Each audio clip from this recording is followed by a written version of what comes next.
Hi, welcome back to Next Third, Best Third. I'm David Fenwick, your founder and your host. Have you ever been in that place where you've been building something, you've worked on something for so long? It could be a business, it could be ideas, it could be a relationship, and then it all just comes crashing down around you. So many of us have experienced that. Well, my good new friend, Seth Kniep, is here today. Seth, thanks for being here. Thank you for having me, David. Seth's got a story of resilience, a story of pain, but a story of overcoming and rebuilding. And it's just so inspiring. And that's why I asked you to come. So maybe you can just jump right in. You've got full reign. Do whatever you want here. Thank you. And this story is crazy because we went from a single dime to a $50 million company and lost everything. And we got to a point where we were selling furniture out of our garage just to pay for groceries. Our sewer exploded. We had no money in the bank account and we lost everything, and also filed personal bankruptcy as well. Had no car, had to buy a bicycle. It's like it just, talk about extremes. You had to buy a bicycle to Had get to buy around? a bicycle to get, yep. And you had kids? Yes. At this time? Well, Yes. Still Well, they're all adults. Oh, Yeah. They're all okay. adults. Yeah. Okay. So, but I think one of the most natural places to start is one day I took my family to lunch and we're sitting there and we're having fun, just talking and stuff. And at this time I worked for Apple, which at that point was the richest company in the world. And I'll never forget when it came time to pay for the meal, the server, she comes over and I give her the debit card and she walks away. And about 5 minutes later, she comes back and she has this very uncomfortable look on her face. And she said, your debit card's not working, something about insufficient funds or something. And I remember just feeling in that moment, I work for the richest company in the world and I cannot afford to take my family to lunch. And so I had to walk to the van. We had this beat up minivan at the time, and get a checkbook and come back and write a check and give it to the server and hope that we had enough money in the bank account by the time they cashed that so that that would not bounce. And the sad part is at that point, I blamed Apple. This was still my fault. This is my responsibility. At that point, my kids were young, so I was the breadwinner of the home. And I considered Apple the enemy, sort of. Like, even though I work for the richest company in the world, and it's true, like I did sales for them. I was very good. They had 800 salespeople, and I was their top sales agent. I closed more than anyone. I got rewards and all sorts of stuff for it. And there were some days where I made more money for them in sales than they paid me in a year. That's incredible. But the problem was inside me. I still considered myself a victim. I considered myself I don't make enough money. It's corporate America's fault. And that kept me in that place. Having that mind, the fact that I even went to lunch and didn't have enough in the checking account and didn't know is complete irresponsibility. And it took my wife and I going through Dave Ramsey's program, his financial piece, 4 times before the 4th time, finally, we actually started to apply it and started living out of these little envelopes that you put cash in. Yeah. Yeah. For those of you who don't know, Dave Ramsey has this program called Financial Peace, right? Yeah. And it's all about budgeting, but it's literally taking cash and putting it in envelopes, right? That is marked for all your expenses. But continue. And this was a really hard time in my life because previous to this, I thought I was supposed to go into full-time ministry. I had a Master's of Divinity degree from the Master's Seminary in Los Angeles. I'd been in full-time ministry from 2005 to 2009. I had moved from Michigan to Austin to plant a church. And for the first 8 months, it was going great. We were baptizing people in the hot tub of their apartments, and we had all these small groups. We had a 22-member core team. And I'll never forget our first Sunday service. We did our first offering. It was like $6.48 or something. But this was like a couple years before the story about the debit card. Right. And what happened during the church plant is the church became my first bride. It became my wife more than my wife. And I started to neglect my wife, not intentionally, but just over time, I started to focus more on the church, and we spent less and less time. And love language being one of my wife's most important love language, or time being one of my wife's most important love languages, it began to really impact our marriage negatively. And I got to a point where she gave her ring back to me and she said, I don't know if I love you anymore. And so she literally took her ring off and handed it to me. And it felt like a death warrant. Like it felt like drinking broken glass. And that was such a low moment for me. And so I had a choice. On one hand, I have, okay, this church plant that's starting to do well and it's thriving. And on the other hand, I have my wife. And I had to make a choice, like, which is more important to you? And the answer was obvious, especially because we had little kids at the time, but that's not the only reason. I have to stop the church plant and focus on my marriage. Mm-hmm. Those next few years were some of the hardest years of my life because both my wife and I went to counseling so that we could learn to start taking ownership for our issues. And coming out of that season is when I started working for Apple.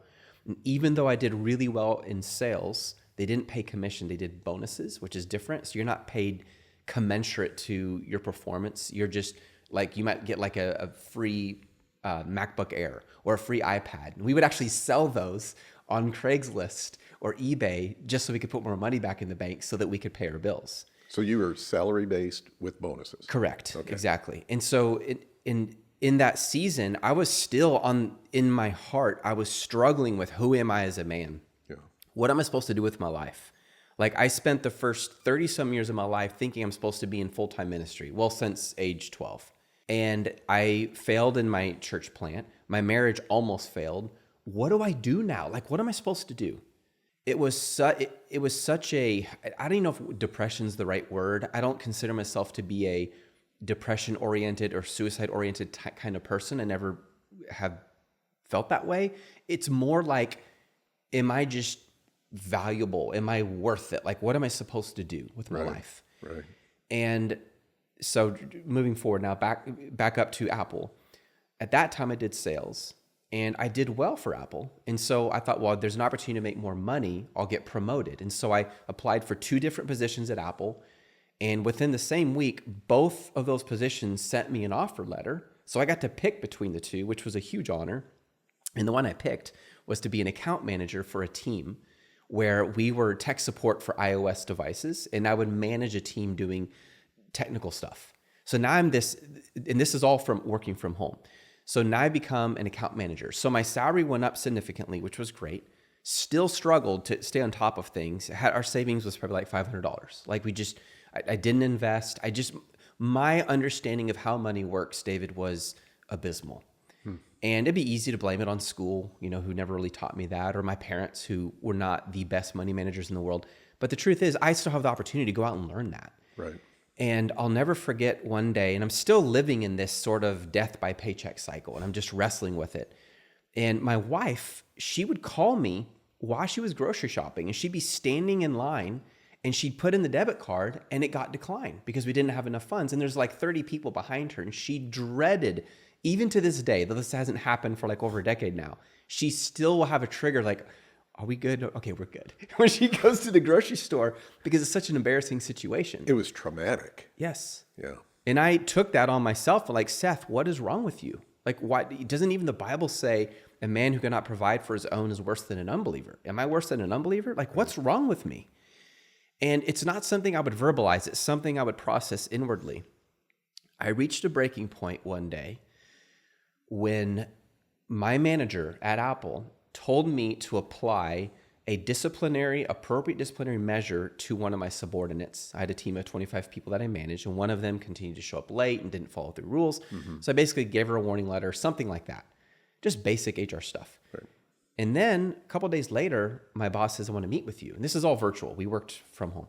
And so I meet with her over video, and she brings in my subordinate, unbeknownst to me, and she begins to berate me for doing exactly what she told me to do. And I'm sitting here thinking, okay, what's going on? Like, you literally, first I'm just trying to figure out, why is she doing this? Like, right.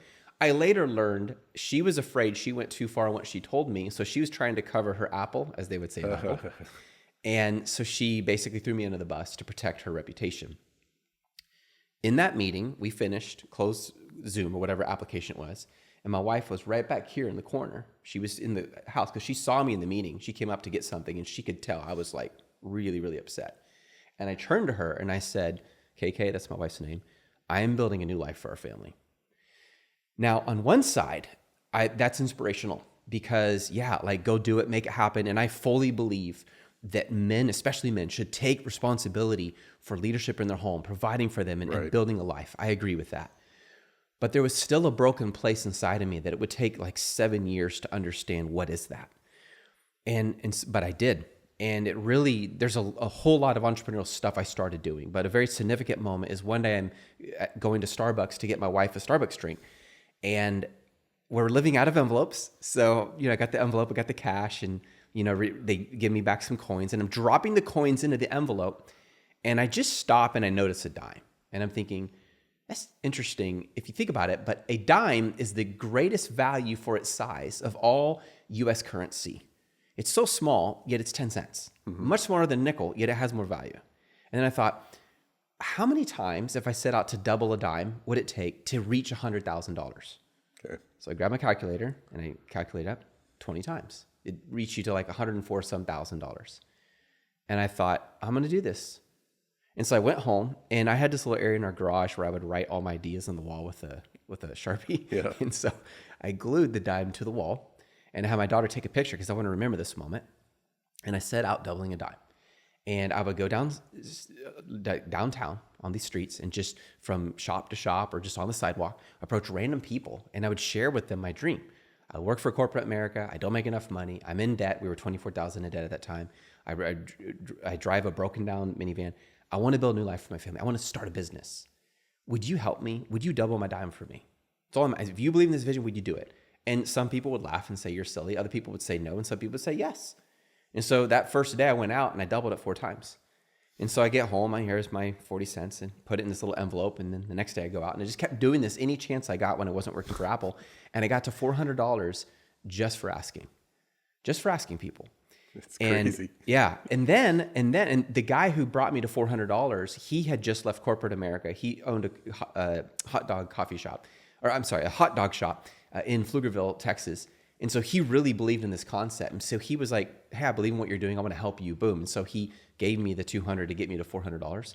And then I took that $400 and I purchased these little urns that hang around your neck on a necklace. And you can open up the cap and you put ashes inside. And so I just started selling these on eBay. They did terrible. And then one day I thought, I heard you can sell them on Amazon. So I listed it on Amazon. And a few days later, 1 sold. And then the next day, 2 sold. And then 3. And it got to about 10 a day. And I was doing about $10 profit per, so about $100 a day, $3,000 a month profit. And I thought, this is crazy. Just from one product, I'm doing $3,000 profit a month. If I add that to my income from Apple, we're doing well. Yeah. I was really, really pumped. And then, man, we just went into full beast mode. That's when I thought, okay, we're on to something. My wife and I went through our entire house with a notepad and we wrote down everything we didn't need. I mean, creepy teddy bears in the closet or old skill saws from my dad or anything the stuff that's just sitting, you never use it. Absolutely. And we made a rule, if you're not going to use it in 6 months, we sell it. And we sold everything we could. Our house started to look like a ghost town. It was pretty stripped. My wife wasn't super happy, but she understood. By the way, a couple of years ago, I started doing that, right? Yeah. And I just moved into a new place, and my chairs were 2 lawn chairs because I didn't have any furniture in the living room. Oh, that's too funny. Now I have furniture, but that's anyway. Great. But I wanted to do the same thing, down. But anyways. And so we would use that cash to buy more products. And then as we made more money in Amazon, we kept reinvesting it. And that ended up being 3 different brands that we promoted and sold on Amazon, 3 different product brands. One was kitchen items, everyday items, office items. Another one was specifically for fashion. So we started a fashion company called KK Fashions, named after my wife KK, because she used to do a lot of resell, arbitrage. And we found a supplier, we got it trademarked, we got it registered in Amazon. And so we had our own fashion line. We actually got to a point where we had models walking down the runway at the fashion show in New York featuring clothing that we had signed a contract with the same company that provided a lot of the manufacturing for Forever 21. Oh, wow. So it was pretty cool. So we just started doing really well. And so it was January 2016 when I realized the money I'm making on Amazon is doubling what I'm making from Apple. And so that's when I fired my boss. I didn't do anything mean or told you or whatever. I just said, I'm done. I quit. Right. And then we went full-time entrepreneurs and just started to build these businesses, and they were doing really well. Really, I blew past the 100,000 mark within a year of when I started doubling my dime, and we really started seeing a lot of success.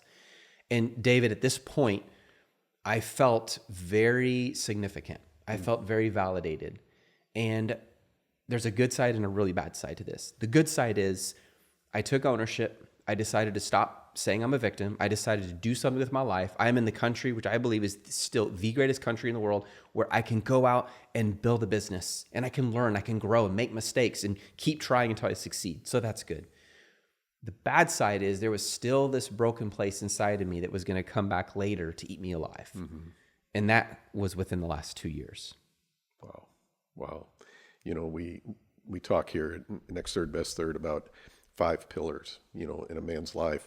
But in each of those pillars, the key is to be courageous enough, masculine enough to be vulnerable and examine your life, then take honest appraisal, and then be intentional in creating a plan how you're going to address those. And I'm hearing this from you right now, that you examined where you were. You took honest appraisal, and then you were intentional. Yeah. Thank you. I appreciate that. Yeah. And reading some entrepreneurial books like Tim Ferriss really helped to get my mind into an entrepreneurial mindset to do something with this. So I started doing YouTube videos explaining what I was doing. And when I would do YouTube videos, people started watching them. And so our YouTube channel just started growing. Like every time I found a problem I ran into selling on Amazon and found a solution, I would go into the boys' room. We had turned it into a studio, which they thought was really cool. Yeah. And I would record a video. And the YouTube channel just started to really take off. And for me, I mean, I had 23 subscribers when we started, and then it went to 100, then 500, then 1,000, then 2,000, just really took off. And I was encouraged by that. And then people started commenting saying, hey, will you coach me? Teach me how to do what you do. So then this whole coaching business grew out of it, where I started doing one-on-one coaching, training people how to do it. We had a neighbor down the street we trained. 2 of my sisters reached out and trained. A guy I met at a grocery store, and then a lot of people from YouTube. But then it created a new problem where now my day was being filled with one-on-one coaching. Right. And I had less and less time to do other things, like take my wife on a date or hang out with my kids, because they were still very young at this time. They need that time. They're adults now. They still need time. You know what I'm talking about. I do. Not as much, but Mine are all adults. So, So one night, Josiah, my son, and I, one of my sons, we decided, because he was really good at back end and technology, and I was more front end sales marketing. We decided we're going to create a scalable plan for the coaching.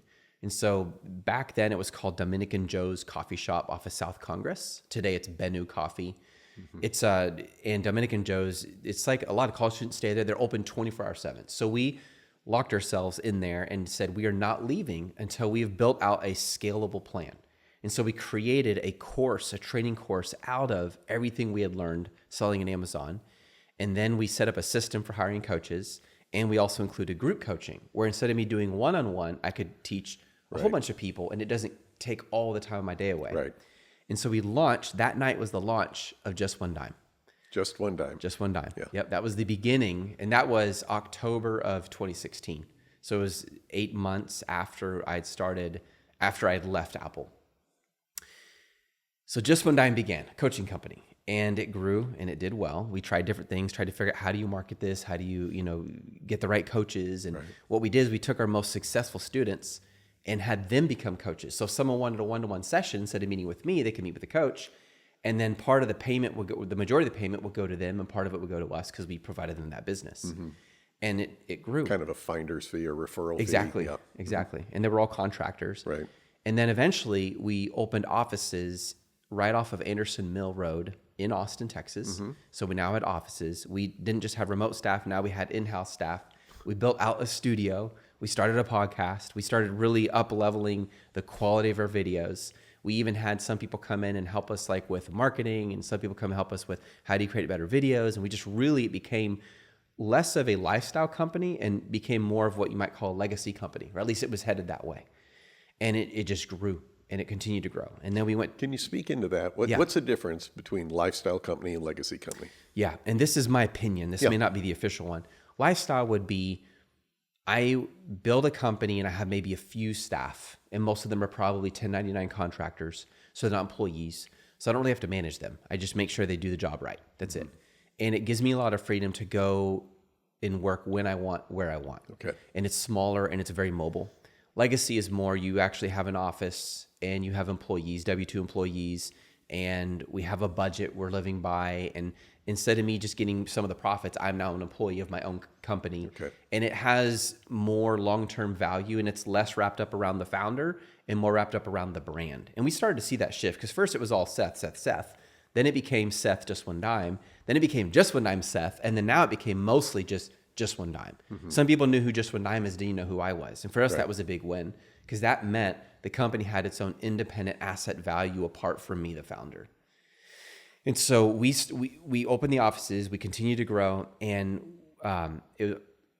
tracking back, my son and I decided to fly to China, and we wanted to visit the largest small commodity marketplace on the planet. It's called Yiwu, China. It's this little city near the coast, and they manufacture small products. And by small, I mean something smaller than a fridge. Maybe the biggest would be a chair, maybe a couch would be the largest. But usually it's like toys, cosmetics, things like that. And so we flew there and we hired a guide to teach us about China culture. And the reason we did this is because all of the products we were sourcing and that we were teaching our students to source were from China. Right. So we thought, why not go to China, learn their method, and then come back and it'll improve our training. Just to give you perspective on EU, it's amazing. This marketplace is so big that if you spent all day, every day, just walking through every shop, and you only spent 5 minutes in each shop, it would take you 6.5 years. My gosh. To get through every shop. My gosh. It's crazy.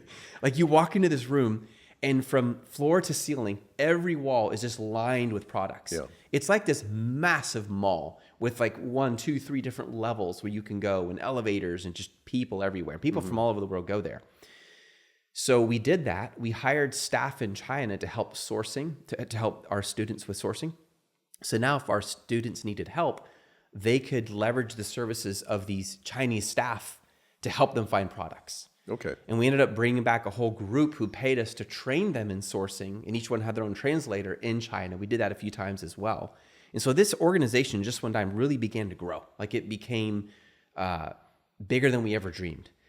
And then we started doing road shows. We went to Los Angeles, we went to London, we went to Miami, we went to Las Vegas, and we would teach these business conferences. And we put on this one called the Summit. We brought in other Amazon sellers or people who were well known in the Amazon FBA space and had them help teach workshops. And I would speak, and we got to interview Robert Kiyosaki. We got to interview Kevin O'Leary in his condo in Miami. And like, this was really the golden days of Just One Dime. Like we were seeing success upon success upon success, and it was just growing faster than we could even imagine. And then 2020 happened.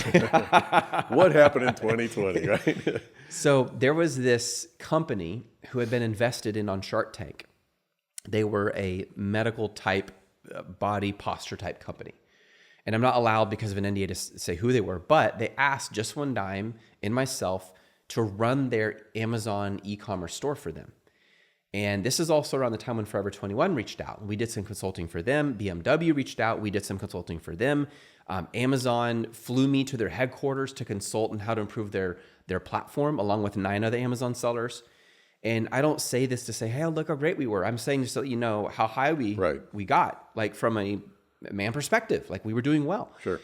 And what all these opportunities showed us is there are a lot of people out there who don't have the time or the expertise to build their own Amazon store, but they have the money. So what if we started a done for you service where they pay us a fee and we build a store for them, and then once we launch the products, we will get 15% of the revenue as long as their products are a minimum 30% profit margin, which means the client would always make at least as much or more than we would, but we're basically sharing in the profits and they pay an upfront fee. And so we launched a program called Done For You. Now, if the 47-year-old Seth could go back and tell the 42-year-old Seth a few things, he would say, don't do this. I had no idea all the risks that come when you build an entire business for someone else. Yeah. Because my mind, the way I thought about it, David, was very simple and too simple.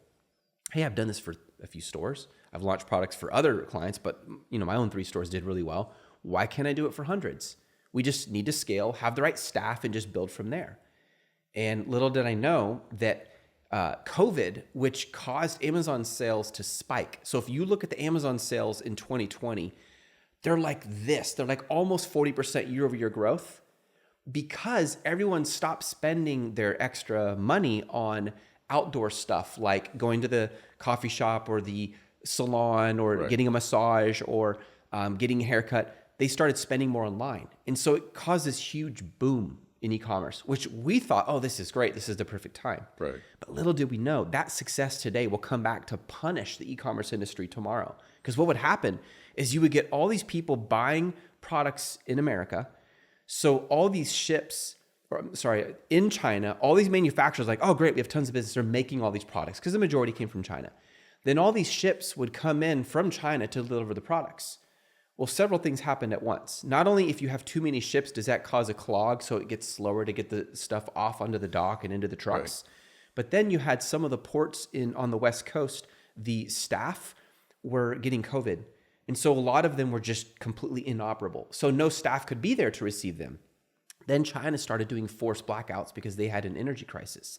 Then some of their factories started getting COVID, so they were shut down. And it created this massive clog. So you'd end up with like 80 different ships just sitting there in the bay waiting. And the problem was we had over 300 staff at this time. So in order for us to pay our staff and to continue doing what we were doing for hundreds of clients, we needed to launch these products so the clients and we could make money. And that would be the cash flow that would sustain the company.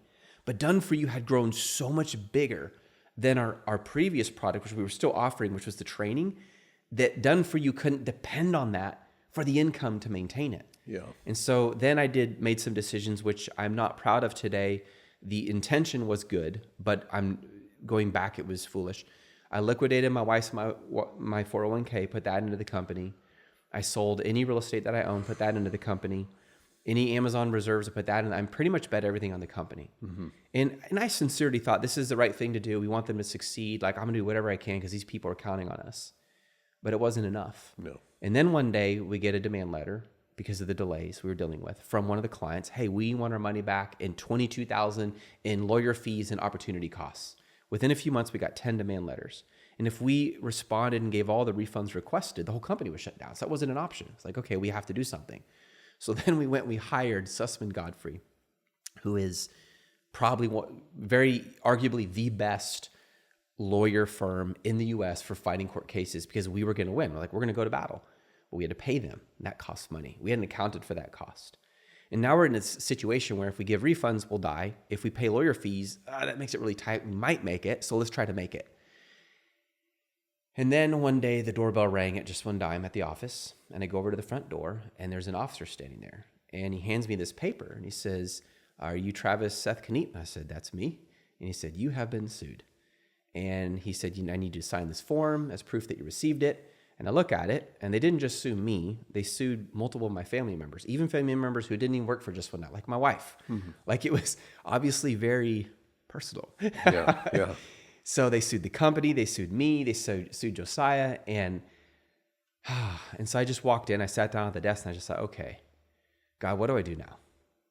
Like, okay, demand letters is one thing, but when they actually sue you, now something has to happen. There's a ticking clock on a time bomb, and either we're going to win or we're going to lose, but no matter what, it's going to cost us a lot of money. And even if the plaintiff has to pay the fees, we have to pay our fees now, and we're running out of money. And then we got several more lawsuits.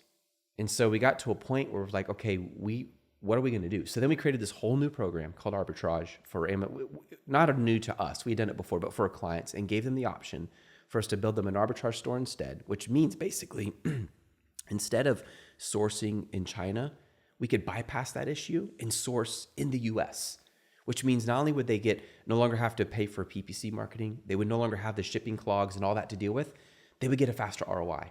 And the majority of the clients were like, "Thank you so much we understand what's going on in China. We get it." Like over 90% were totally understanding and like, let's do this. But it was still that under 10% that was like, do they realize if they keep pursuing us, they are literally going to take down the very thing we're trying to help them with. Right. Like it's not going to help them. And even some of the clients who believed in us would say to the other clients, "Why are you doing this?" And then one day I called this expert. And I said, "I just need to understand, because of your experience in lawsuits, how much do you think it would cost us to fight each lawsuit?" And she said, about $250,000. A piece. Yeah. And I looked at our lawsuits and I looked at our cash flow and I realized we're not going to make it. And so she goes, "You need to file bankruptcy." I said, "I'm not doing that." And she's like, "No, you have to." I said, "I am not." For me, here's that broken part I'm going to share soon. I cannot lose again. I can't lose again. Yeah. Failed in the church plant, marriage almost fell apart. Apple, good company, terrible manager. Like failed in my finances. Like I can't. I have to win. And at this time in my life, here was my mindset. It doesn't matter what the challenge is. You can always win if you try hard enough. Mm-hmm. And I didn't realize that part of that's true. Part of that's actually based on a lie. Because sometimes God's path for us is a very broken path because he loves us that much so that we'll treasure him more. I didn't see that. Can I ask you a question? Did you have any mentor in your life? You said I did. You did, and were they able to speak into this at all? Yes. I can freely share his name. Russell Grisby, amazing man. He loves Christ. He's an excellent businessman. He runs 2 chapters called C12 here in Austin. And he was walking with us during these final stages, and he was giving us advice. And it was helpful. Years ago, we had a family business in Austin, and it was my father's. Right? He started it, and my mother was elderly, and I was in ministry, and I was keeping the business going. And I won't get into the details, but a manager sunk me, right? And we went into bankruptcy too. But the thing about is before we went into bankruptcy, I just cleaned house, and then me and my kids went back in the business. But we were so financially stuck, I couldn't get product. So I was dying by 1,000 small cuts. Every day I was dying. And I didn't have somebody. If someone would have told me, said, David, don't even do this, just file bankruptcy at the time. But I says, I am not going to file bankruptcy on my family's business. Right. It's not going to do it on my watch. Right. It just feels wrong. It just felt wrong. And once I filed bankruptcy, and I'm not advocating bankruptcy, but once I did, and I was like going, that's it? There's hope. Right. Right. So anyway. Yeah. Continue. Yeah, absolutely. So she said $250,000 per lawsuit. And so I looked at our cash flow. I looked at the ticking clock on the lawsuits, and I realized we're not going to make it. Yep. So then we tried to file Chapter 11 bankruptcy, which means you reorganize your assets, and all it does is it delays the lawsuits. Legally, if the judge approves, they cannot pursue you in litigation, gives you a chance to make their money back and then succeed, which is what we wanted to do. And I realized, like, if I file bankruptcy, I got nothing left because I already emptied my coffers and, like, there's nothing left. Which is why, going back, I wish I hadn't done that, but God knew what he was doing. So Josiah and I spent an entire night just building out this plan, and we sent it in to an expert, and he said, Seth, call me. And so we called him, and he said, Seth, you're going to have to file Chapter 7. I said, what are you talking about? He said, a judge won't accept this. This is a 6-year plan. A judge will not accept a 6-year plan. It has to be much sooner that they would get their money. And we were trying to be conservative, so it's realistic. But we also knew, like, this is a much more sure way of getting it done. If we can do this, we just need time. And so we had to file Chapter 7. The hardest part of that was we could physically, but we weren't supposed to tell anyone. So for about a month, Just When Dime goes completely silent. So not just clients who had sued us, but ones who were a little concerned, now their concerns go up here. So then people started going online, because if people feel like they can't talk to you, they're going to talk to someone. And they started blasting us and calling us a scam and saying all you care about is screwing people over, and you ran away into the mountains with gold, like really crazy stuff, or you're going to fly out of the country, like weird stuff. Right. And I just had to keep my mouth shut. And this is after years and years of sharing on YouTube. I'm a very expressive person, like you are. I like to share what I'm thinking. So for me to just say nothing was painful. And then for people to start believing lies about me and my family was even more painful. And so we had to wait about a month. And then finally they were notified by the trustee that Just One Dime has filed bankruptcy. And this is the point where we had no car, because the one car we had was owned by the company. So I bought a bicycle. Our sewer exploded shortly after. The sad thing is, even though Just One Dime had filed bankruptcy, because they had still sued me personally, those lawsuits don't go away. So then, because I could not afford, let me go back real quick. So one of the plaintiffs coming after us, one of the lawyers coming after us through their plaintiffs had persuaded our bank to freeze our bank account. There was no order from a judge to freeze it. This is my personal bank account. It had nothing to do with Just One Dime. My personal bank account. And the judge, when he found out about it, he was very angry. So my bank account was frozen. So I couldn't buy food. So I had to sell furniture out of my garage to just buy groceries so we could eat.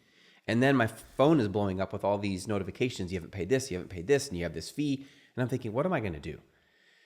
And then we had what's called the first meeting of creditors, where you go into a meeting and anyone who's related to this case can ask you questions. There were over 80 people on the call.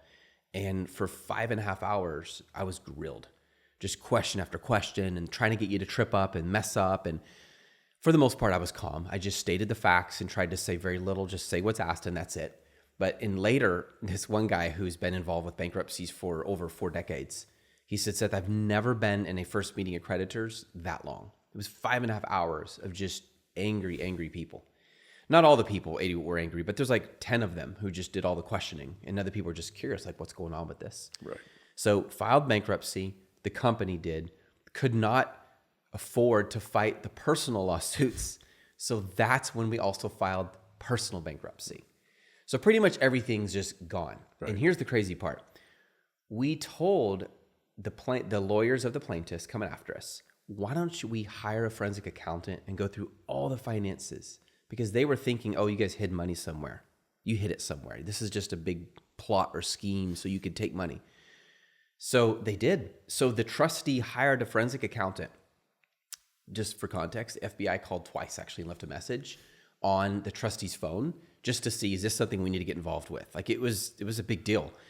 And the forensic accountants went through all the finances, all of mine, all of my sons, my wife's, anything and everything, not even related to just one dime. Pretty much my entire financial history naked to them. Everything they asked for, we gave. And they came up with nothing. Absolutely nothing. Like, you guys didn't do anything wrong. COVID took your company down. Obviously, you were shoveling money into the company, not pulling money out of the company, right. Which is what people were starting to say. Because when people get upset and they go online and then like, oh, we're angry. And all these lies start coming out and then people believe them. And well, I thought, great, like it's over. Now they know we're innocent. Nope. Somehow, some of the lawyers still convinced their plaintiffs that we're like hiding money in a box in the backyard, like a pot of gold or in the walls. And it's like, are you kidding me? And so they still continue to come after us, which is why we had to file personal bankruptcy. Really cool story. When I filed personal bankruptcy, I'm filling out the form and there's this little spot that says cash on hand. Like, how much actual physical cash do you have? And I was about to write 0. And I look at the desk and it just so happens there's a dime on the desk. And so I wrote 10 cents. Oh. So when I went to the first meeting of creditor because you have to go to meeting of creditors for your bankruptcy. When I went to that one of the lawyers, who was actually probably one of the smarter ones, he's like, Seth, I have a question for you. I said, what? And this is one of the ones coming after me. He's like, was that a joke? Why did you put 10 cents? Yeah. I said, it honestly was not. It just was a reminder to me that God is faithful. And even if you're down to 10 cents, God will provide. Yeah. And all you need is just one dime. Right. And then he goes, I can appreciate that. That's great. A few weeks later, he dropped off. All his plaintiffs dropped off. Didn't continue to pursue us. Just to give broader perspective, there were 4 federal lawsuits, 2 local lawsuits, and 2 state lawsuits. So it was like at every possible level we had been sued. And now we're at a point where the majority of those lawsuits have dropped off now. Oh. But the biggest takeaway for me through all of this was God was reminding me of something that I knew theologically, but it hadn't really gone the greatest distance in the world from my head to my heart. And that is this, that my worth does not come from what I achieve. And so I believe that's the hardest thing for a man to understand. And I say that to myself right now. Like, it really is. It's so hard not to believe that we're achievement oriented. We want to make goals. Like, we want to make things happen. And God was saying, Seth, I'm going to take everything away except your family, your faith, and your health, which honestly, that would be harder to lose those 3 things, right? Right. And I'm just remind you, your worth doesn't come from your achievement. It's nothing wrong with achieving, but it comes from the fact that I love you and I died for you. That was the biggest takeaway for me, brother. You know, it's so powerful because it's so raw and real. But, you know, I talk with so many men. We work with so many men. And that very thing about what your identity being, what you've done in your life, what you do, or even your roles you've played, you know, your identity isn't really husband. It's true. You know, it's not father. Because I could lose my wife. Right. She could leave or she could die. Right. So your identity is so much greater than that. But if you're going to make your life really, if you're going to analyze and examine your life and live with intentionality, you have to approach it from that very basis of who am I really? Because this was where men, as they get older, see, you're 47. 47. Yeah, I'm Yep, 66. just turned 47. So a lot Congrats. of the guys, a lot of guys that follow us and are, they're right in that sweet spot, 47 to 65. Really, they start a lot younger. Honestly, it surprises me how young the guys are who follow us. But they get stuck, right? They get stuck in this place where their entire value, like they're saying, if I lose this job, what do I do then? Yeah. And you're a living testimony saying, hey, you know what you do? You just keep pressing in. Yeah. You keep pressing into God, because keep pressing into your digging down and examining yourself. Yeah. Because I know we talked a little bit about this the other day, but for me, and I know for you, it's in that pain, in the broken space where you have to look at yourself and say, okay, where's my culpability? Yeah. Like I had to do that. I had to say, okay, what part did I play in this, and how can I change? Yeah. And that's what you're continuing to do. Yeah. And it's freeing. It really is It is. freeing. And some people, they might take that message and think, oh, well, that means that you just, let go, let God, and don't worry and just stop. And I'm thinking, no, the most motivating thing in the world is to work for the King of Kings. The most motivating thing in the world is for me to learn from it and grow. It doesn't mean I shouldn't try to succeed. I should. Right. But is my identity, my value coming from that? That's right. And we were in a tough spot because I didn't want to go back to a 9 to 5, and I really didn't feel like I was supposed to. And I actually got job offers on LinkedIn, multiple, saying, hey, you want to come work for this company? And they would have been nice paying jobs. But I knew, man, I just, that is not the right thing for me at this time. So what I did is, and because we had basically no money, is, this is kind of crazy, but there's a bunch of Facebook groups in our neighborhood that give away free stuff. Like if someone has free stuff, they'll put it on the doorstep and say, hey, and they post, hey, if you want this, come get it. So my wife and I started going to these doorsteps where they're giving away free stuff, and we'd pick it up. Hey, thank you so much. And we'd sell it on eBay, then take that money to buy products and sell those products on Amazon, and actually built out an Amazon store again. And the cool thing is this was with less than a dime because we literally didn't have money to go and just start, buying products. So we had to find a way. Yeah.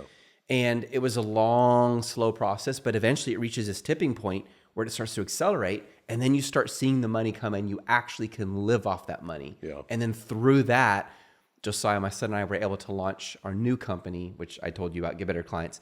And that's what we've been focusing on since then.